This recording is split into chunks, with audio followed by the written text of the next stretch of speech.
अस्सलाम वालेकुम। धरती टीवी न्यूज़ सां गॾु मां फ़ौज़िया एजाज़। सभ खां पहिरियां हेडलाइन।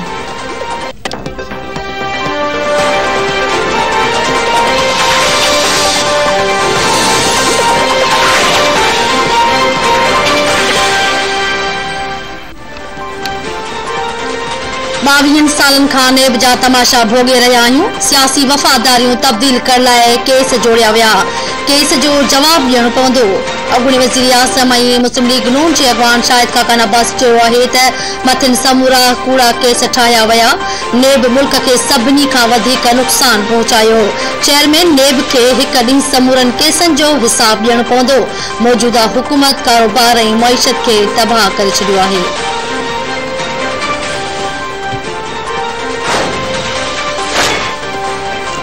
पेट्रोल घटाइण बाद वफाकी हुकूमत गैस जा अघ वधाए छॾिया। ओघरा गैस जी सरस्ती क़ीमतुनि में 16.37% वाध जी मंज़ूरी ॾेई छॾी। सुई नादरनि जे लाइ क़ीमत में 94 रुपया ऐं सुई सदरनि लाइ सरासरी क़ीमत में 50 रुपया फी MMBTU वाध जी मंज़ूरी ॾिनी वई। नयूं क़ीमतूं 1 जुलाई 2021 खां लागू हूंदियूं। वफ़ाकी हुकूमत जी मंज़ूरी बाद गैस वापेदारनि खां नयूं क़ीमतूं ओगाड़ी वेंदियूं।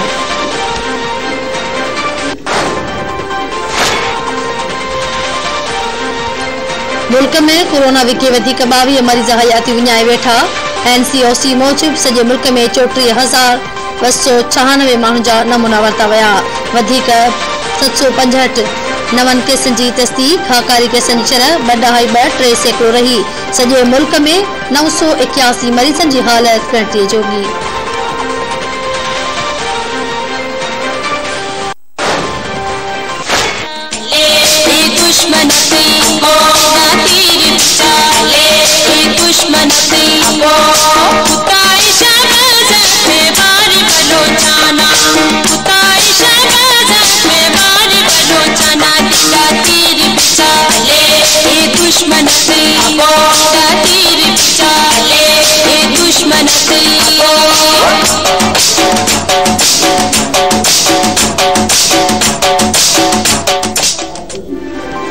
पाकिस्तान पीपल्स पार्टी जो अवामी मार्च सखर पहुची वियो।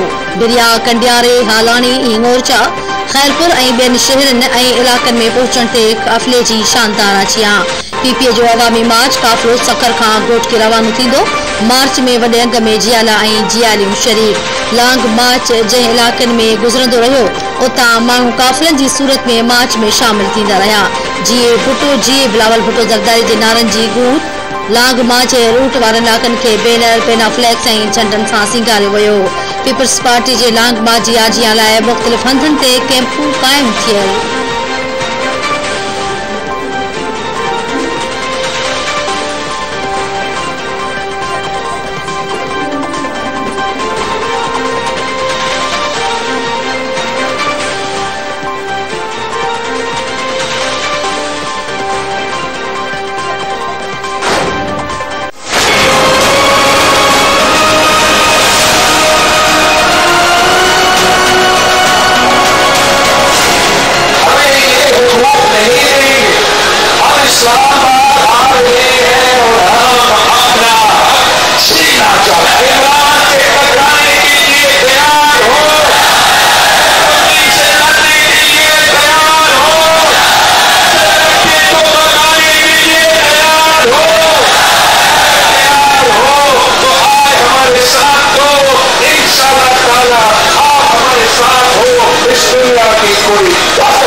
वज़ीर आज़म वटि 2 ऑप्शन आहिनि।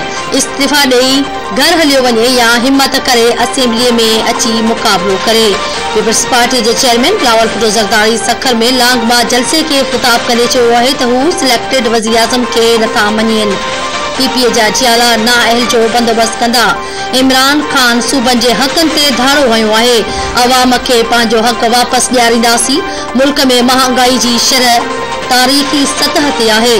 हू हर शहरी वञी सवाल कंदो त तब्दीली पसंद आई। जेकॾहिं तब्दीली पसंद न आहे त पीपीए जो साथ ॾियणो पवंदो। पीपल्स पार्टी जमहूरी हक़ लाइ जिदोजहद करे रही आहे। पीपल्स पार्टी 3 आमिरनि जो मुक़ाबिलो कयो। जिदोजहद करण ते पीपी जियालनि खे सलाम पेश करे थी।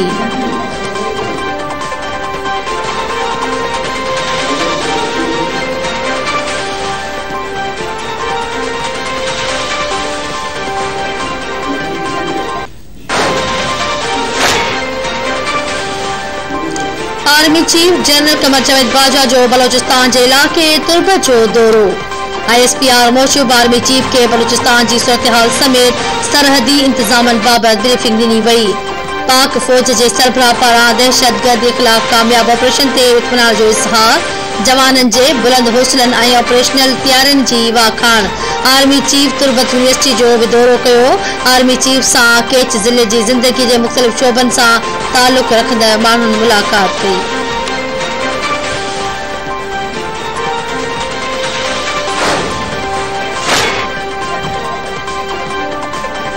मध्य जी भरसा कच्चे के इलाके जमालपुर में कलोड़ा जुणेजा तकरार ता माजी वेलन मां 3 भाइरन की हथियारन की छाव में डिघपुर में जनाजे नमाज अदा।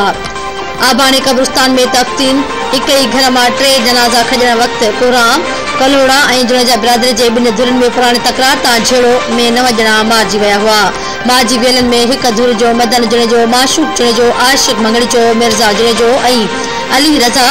बी धुर जो हफीज कलोड़ो, बादल कलोड़ो, इब्रार कलोड़ो और सईद कलोड़ो शामिल। इलाके में डहकाओ पकड़ियल वधीक खून रेज़ी जो खदशो। पुलिस मूजिब हफीज कलोड़ो और दिलावर जो धुरन में पुरानो तकरार हलंदड़ आहे।